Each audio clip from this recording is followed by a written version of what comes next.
are you? How are you? How are you? We are here at 7:30 p.m. Central Standard Time on Tuesday. This is the TERRAN Lamp Show, episode number 60. Thank you so much for all your support. Make sure you are liking, following, sharing. We are now on Instagram Live, of course, every Tuesday. The show will be put on my IGTV. It's going to be put on my YouTube channel, so make sure you're subscribing to my YouTube channel and my podcast. So podcast on Apple Podcast, and make sure you are liking, following, and sharing the show and myself. I would love to have you here on the show. Make sure if you have a story, and we know you do, that you get in contact with me. I would love to have you here on the show. If you know someone who has a story, I would love to have them on the show. Make sure you get in contact with me. Thank you so much for the support of the show, the TERRAN Lamp Show. And I am going to get my guest on right here. Again, make sure you're following the show, following me, and liking and sharing these episodes. And I'd love to have you on the show. So DM me if you're interested in coming on, or DM me if you know someone who should be on. All righty, let me see. You're going to love my guest too.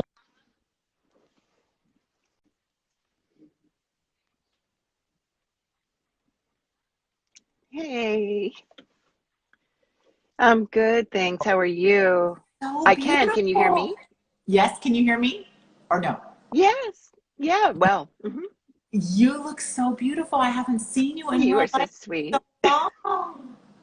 How are you doing, my I friend? know it's been a long, rocky road. I'm good. I'm well, thank you. How are you doing? Good, good. I just realized how hot it is in my kitchen, so I feel like I'm gonna need It's a. hot here too. I just realized it too. I just got a little schwitzy. I got some water, so I'm like ready to go. You look Me so too. great. I'm so happy to see you in kind of real life. I haven't seen Yeah, you in such a long time. And not again, too long. telling everyone, so just everyone, a couple of housekeeping things. If we get cut off for any reason, we will be back. We're here 7:30 to 8 p.m. Central Standard Time. We will be back. I know sometimes, haven't had it happen in a long time, but sometimes the internet gets kind of wonky. So again, thank you so much for joining me, Carolyn. And I am not going to share any of your thunder because I love, of course, I mean, I'm going to share a lot about how you've helped me, but I want to first start off with your story and Sure. summarizing your journey and telling us a little bit about what you do. So go ahead, the floor is yours. Thanks, Taryn. It's really great to see you and to be with you. So my story, where does it start? So for, I guess, the past close to 40 years, I worked as a professional photographer, specializing in food and advertising and liquor. So interesting career. In 2006, I was diagnosed with ovarian and endometrial cancers. I was incredibly fortunate. I was diagnosed at a very early stage, was able to make a total recovery. You know, I joke around that I had cancer for 2 weeks, particularly with an ovarian cancer diagnosis. That's very uncommon and very rare. I think the diagnosis, an early diagnosis, was due to the fact that I was very proactive in my healthcare, in screening because of my family history. I think that's a really important aspect of this. So, every year I went for, a clinical breast exam, pelvic exam, everything. So my doctor knew my family history, and we were able to really follow me throughout the years and be able to diagnose me really early.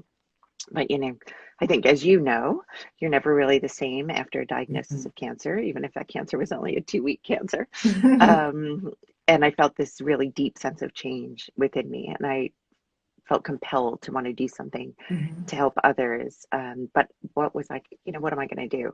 I took pictures of English muffins for a living. How could I possibly do anything to have an impact with cancer patients or cancer survivors?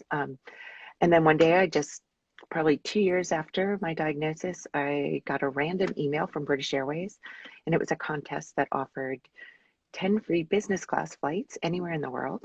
You had to write 3 essays talking about what you would use those flights for. Kind of came to me in this moment of like, aha.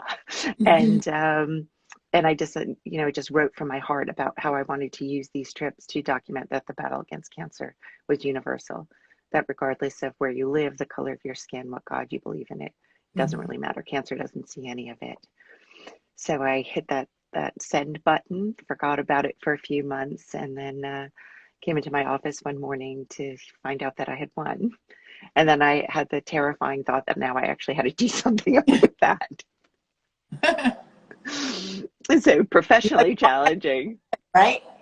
Yeah, it was like, oh my God, people, they talk back, they do things. It's not like shooting some food. So yeah, so I spent between March 2010 and March 2011.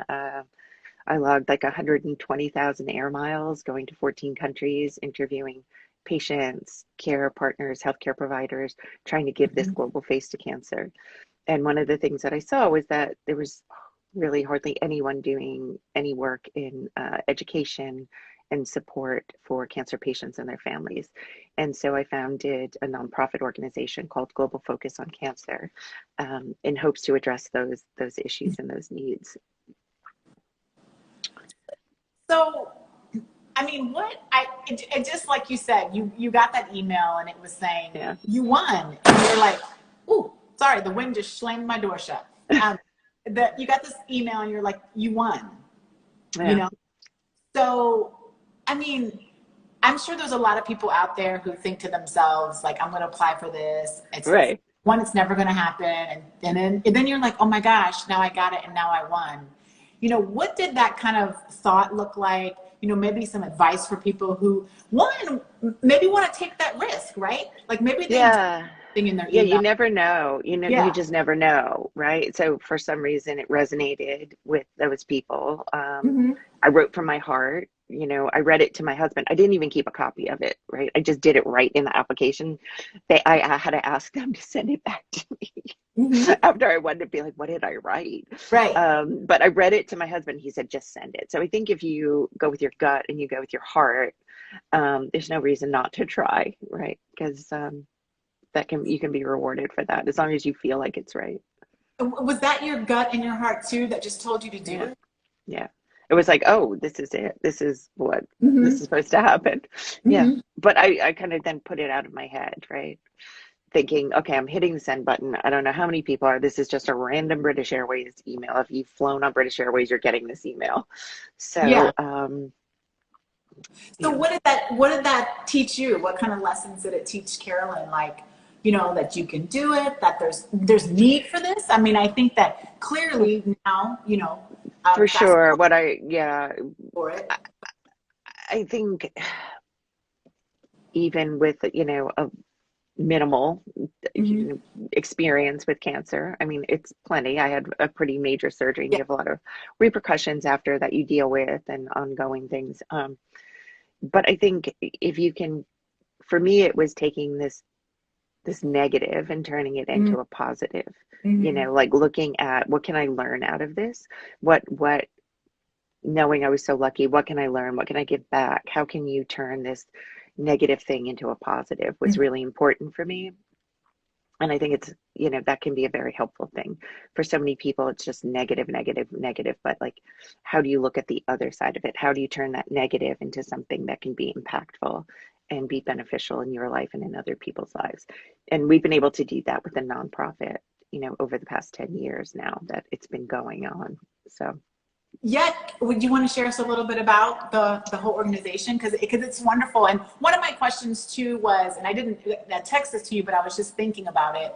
As you know, of course, you won the flights to anywhere in the world, and then yeah, after your flights were over, you could have said to yourself, "Okay, I did the world, right? done. I'm done," right?" But you kept on going globally. And so I didn't say that. I just thought about it just now that what Yeah. gave you that, right? Because you could have said, you know what, okay, I'm back. I'm back in the States. I'm done. This is it. I'm just going to do this in the States. But when you found such need, elsewhere, Hmm. which, I've had the privilege to learn about, what made you keep going, internationally? So I think if you saw what I saw, which I Mm-hmm. wish I could be sharing photos right Yeah. now. So what You I can't learned have was that, them around you. You totally can. Oh, no, I don't. But so what I learned was that in most of the developing world in low resource settings, 70 to 80% of cancer patients are diagnosed in late stages of the disease. It's financially catastrophic for them. They will die within 3 to 5 years of their diagnosis. 90% of people.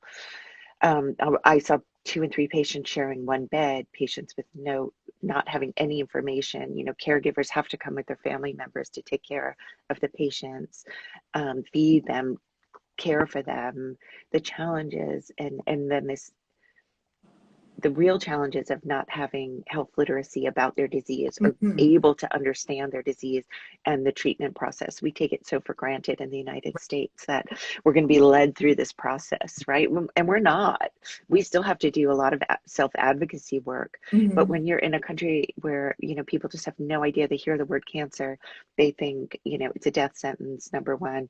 There's no treatment. We're going to lose everything. We're going to lose our house. We're going to lose Mhm. anything we have. um, I don't think you can see that, talk to people. I don't know. For me, I couldn't not try to help. It Right. was, you know, just, it was too much. Like, you can't. And my husband agreed with me, like, you can't. How do Mhm. you can't just go back to normal life after seeing what you saw.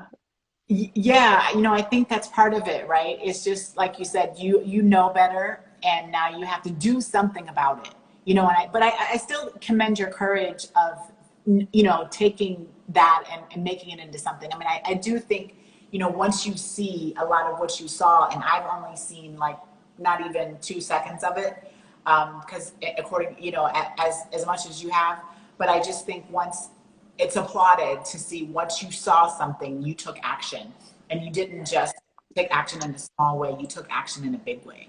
So I think part of it for me was that I had this really intense survivor guilt, which I still have.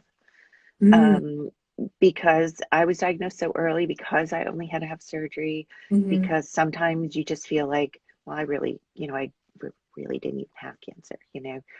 Um, so I think a lot of it was trying to ease my conscience Mm. too, about the fact that I escaped it so easily. And I mean, my doctors would argue that when I say that, but I feel that I did. Yeah. So for me, it was, morally, I felt the need to really do more to give back. Like, this was, I often say, like, if somebody told me 15 years ago now, Mhm. you're going to have cancer and it's going to be the opportunity of a lifetime for you, I would have told them they were crazy. But honestly, that's what it was for me. Mhm. So I look now at my cancer diagnosis as having been an opportunity to reevaluate my life, to change my life, to bring more value to my life and more purpose to my life. Nice. Well, I mean, I think first of all, I think that anytime you're diagnosed, it like you said, it hits people different ways. So, Yeah. whether 2 weeks, 2 years, I just think it hits everybody in a different way. And you always have that, right? It stays on your shoulders or your back or Hmm. wherever. I mean, I feel like I just celebrated my 5 year, and I feel like very Yay! happy for that. I'm very thankful, very grateful. Thank you. But I know it always stays with you. So whether it's like I said, Yeah. 2 years, it stays with you. And I also think that what's cool about what you did is you took your talent the talent, right? You knew that you could take. You were taking them of, like you said, wine and liquor or whatever and food, and now you took that talent and your passion, combined them to now be real examples. And for those who know Carolyn, or go to the Global Focus on Cancer Instagram, I think that you'll see your work. When people see it, it's not just like a picture, like a headshot, if you will. It's the heart, it's the Oh, soul that's really of, sweet. Thanks. you know what I mean? When you look at them, you can feel someone inside.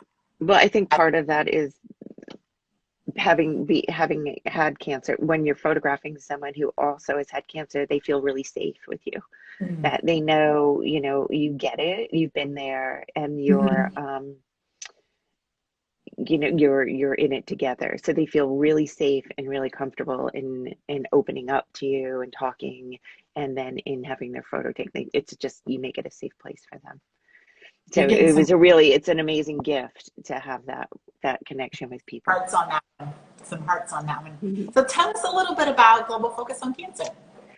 Yeah, so I created Global Focus on Cancer to act really as an agent of simple and effective change to help reduce the global burden of cancer.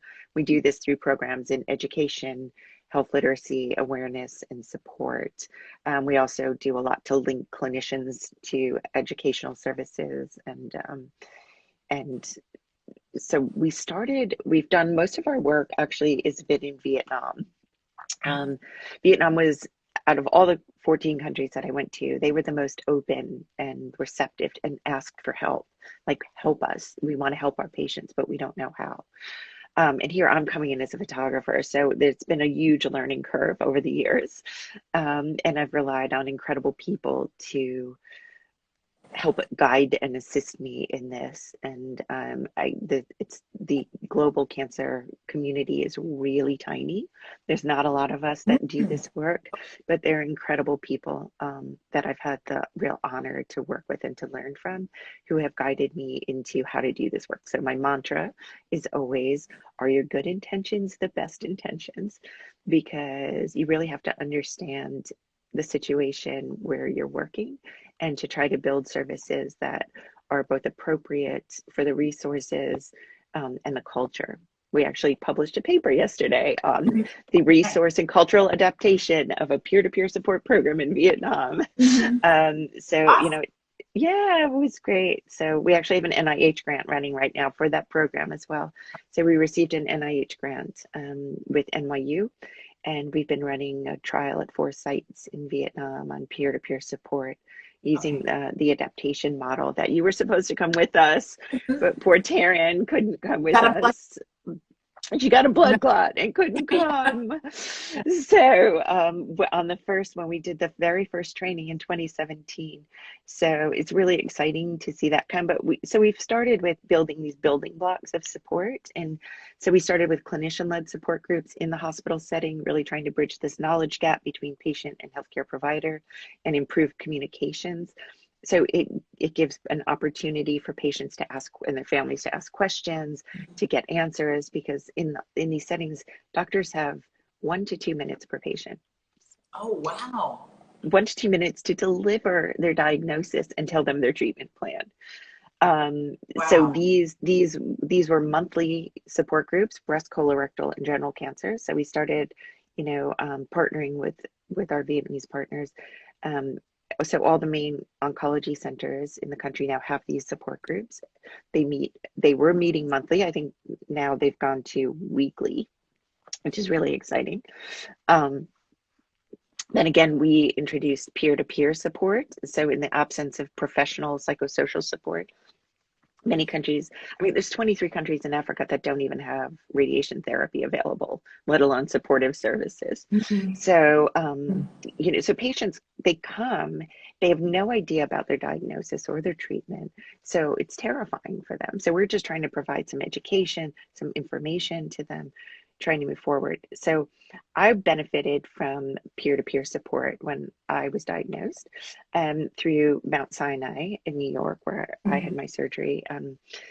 And my doctor there actually did a lot of global work. He really inspired me quite a lot to move forward with what I'm doing. So the second thing we introduced was this adapting the peer-to-peer support program that was developed at Mount Sinai for gynecologic patients. So with the team at Mount Sinai, with our partners in Vietnam, we adapted and introduced Stronger Together. And we asked them to actually change the name and come up with something that's very, in Vietnamese, it's short, but in English, it's like, together we can go farther and do more. But I'm like, can we just say Stronger Together? Okay. So we became Stronger Together. And it's really, this is where we're running the grant right now. So it's for women's cancer, so breast and gynecologic cancers. We've trained more than 250 women to act as peer support Wow. mentors for patients in treatment all throughout the country. And we just, while this NIH grant's running, we just actually found out that the country has decided to adopt it and will be introduced into the healthcare system. Wow. So super exciting about for that. Yeah, we Um, on that one. then yeah, moving forward with that, we developed a video education system both for Vietnam and for Colombia. We piloted, so we did assessments with patients, care partners, and healthcare providers at sites throughout Colombia and Vietnam, Mhm. and determined what do patients want to know when they first come to the hospital. What is the information they need? What do they want to know? And so we created a series of videos. So we have 21 videos in Vietnam, 15 in Wow. Colombia.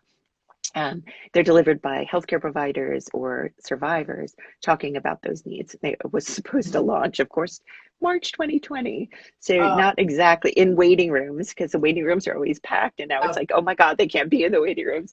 So we've been looking at different ways to disseminate that Mhm. information through YouTube, through social media. And then we've always held, for the past 5 years, I was the co-founder and co-chair of the Southeast Asia Breast Cancer Symposium. Mhm. We're cancer agnostic, but we get the most buy-in from women's cancers.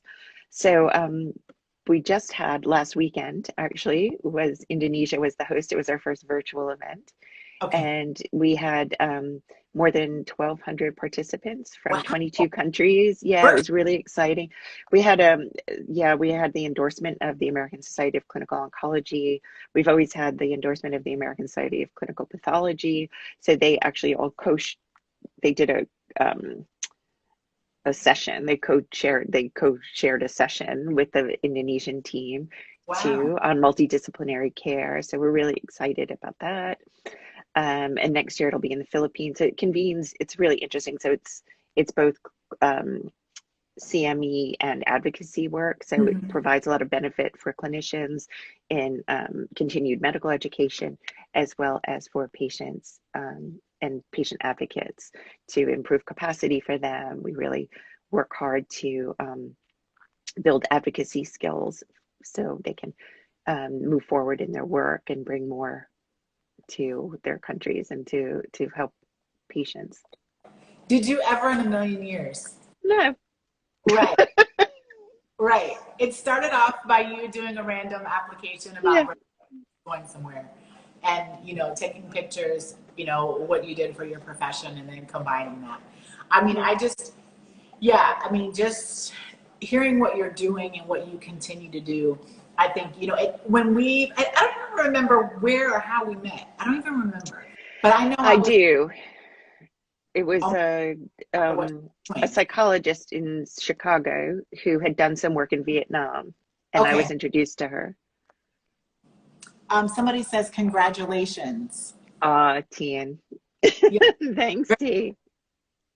Yeah, I don't. Yeah, that's right. And I remember just thinking like, I've got to get on to what she's doing because what you're doing and keep up with you because what you're doing is just, it's amazing. And I think what's amazing about it is that I hear this. You always hear this story when talent meets passion, right? And you have this talent and you had this work that you were doing, and then your passion kind of collided, and now it's created an international explosion. Wowie looks like I'm not sure if I'm saying it right, but I don't It's yeah, my friend Alyssa. She's a food know. stylist who I used to work with She said, "Wow, when I was a photographer, which I no longer, I stopped working as a photographer last year. she said, Um, you are amazing." Right? Allison, you said. Alyssa? Alyssa. Alyssa, right? That's what I think too, Alyssa. So I mean, I can just applaud you all day because, we don't get a lot Oh, of so chance to talk, sweet. but I do think what you're doing is wonderful. I do want to ask, and you kind of mentioned some of the things that you're up to, but in our last 6 minutes here, I got two more quick questions. What does the future hold? The future, it's exciting. We actually just signed a memorandum of understanding with the City Cancer Challenge. So this is a what is City Cancer Challenge? So it came under the umbrella of the Union for International Cancer Control in Geneva. So the UICC is the largest patient member organization for cancer in the world. They started this program called City Cancer Challenge, which is its own entity now. So it looks to cities to build capacity for cancer care and services. So again, as I was saying, the American Society for Clinical Oncology is one of their implementation partners. So is pathology. The International Agency for Atomic Energy is one of theirs as well. I just came on board as their implementation partner for patient centricity. So really to bring the patient voice to everything they do, to make sure patients are represented, to make sure patients' services are provided. Because I think what patients want and prefer is quite different than what doctors want and prefer for patients. So really trying to, so there right now there's 10 cities that are in that mix, but there's 9 more coming online.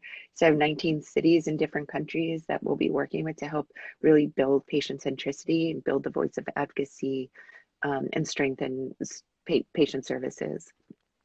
Wow. And you think the virtual space has kind of opened up a lot for you? I do. So I think while it was a challenging year, because I normally spend, I'm normally on the road 6 months out of the year. So I've been home since December of 2019. I'm not sure that my husband's that happy about it. But here we are. And I'm home because I gave up my studio. I'm no longer working as a photographer. So in some respects, it's more challenging. In some respects, it's easier. So like this year we had 1,250 attendees, 700 were advocates. So it was a much more equitable, a virtual summit was much more equitable. So I think going forward, we would only do a hybrid at the minimum. So I think there are these real advantages to, and looking at it, things coming out of COVID have been really interesting. So Vietnam's looking to decentralize chemotherapy, and what were doing was everyone had to go to the main oncology center, one of the main sites. There's not that many of them, leave their homes for months at a time for care.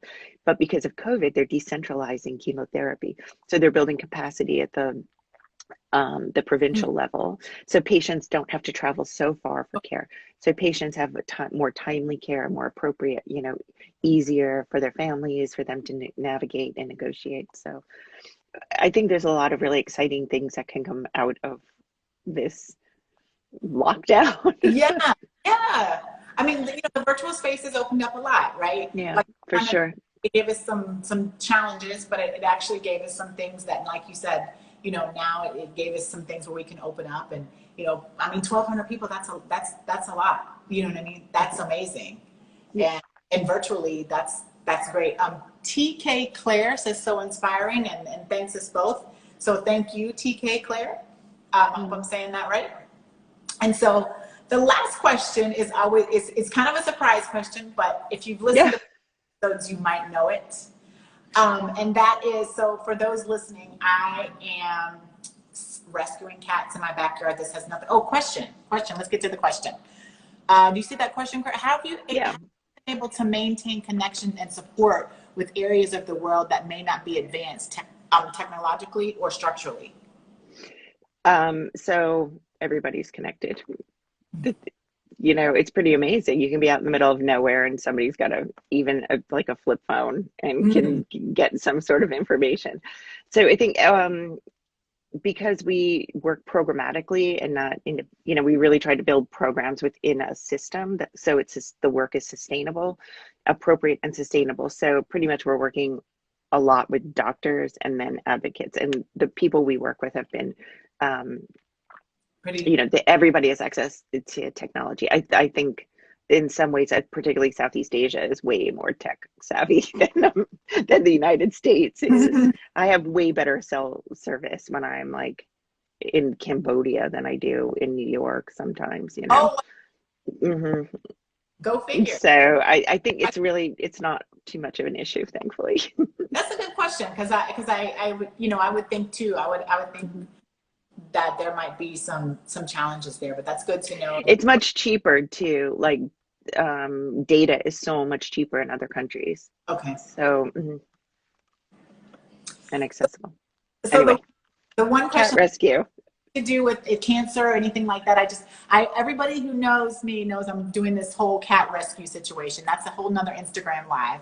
But I always think about my little cat Maxie, and they say curiosity, and the cat.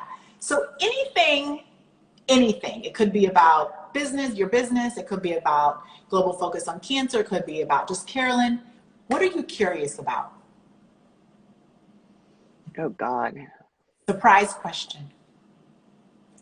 I mean, I think if you're not curious about everything, it's a Oh, problem. yeah. Like I think the day I'm not curious is probably the day I just give up. But I think Hmm. there's just right now I'm really curious to see how we can um, actually build this technology around Hmm. providing services that are much more tailored to patients. How do we get that to them? How do we do that? Why aren't we doing it?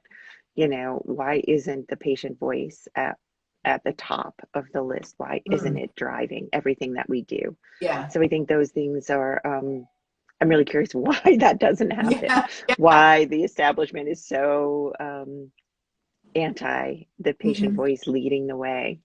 So, you know, why do they fight it so much? Hmm. Yeah, So, I agree with you. I mean, I think about that a lot too. I agree just from a patient perspective, from just a mm, life perspective, to your point, about advocating and I, I'm always curious about, like, I think about myself, like later in life, like, who's advocating for me, right? Like, I need right. to know if there's a Carolyn in my future, like when I'm not able to advocate for myself, hopefully, God willing, Yeah. I'm here and not able to if I'm not able to advocate for myself, you know, I want to know that there's a Carolyn in my future advocating for me and someone by my side. I mean, with the different things that I have, I don't think they're going away. No, So, you've and got a plate full.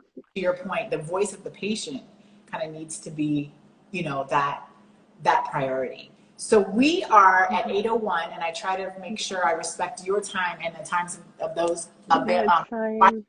So I just want to again thank everyone for joining us today. This episode is going to be available on my channel. It will be on the IGTV. It's also going to be on my YouTube channel. Uh, Carolyn will have access to it as well. It's going to be on the Apple Podcast here in a few days, so she's going to have that episode as well. And we are here every Tuesday, 7:30 p.m. Central Standard Time. If you have a story, I would love to have you on the show.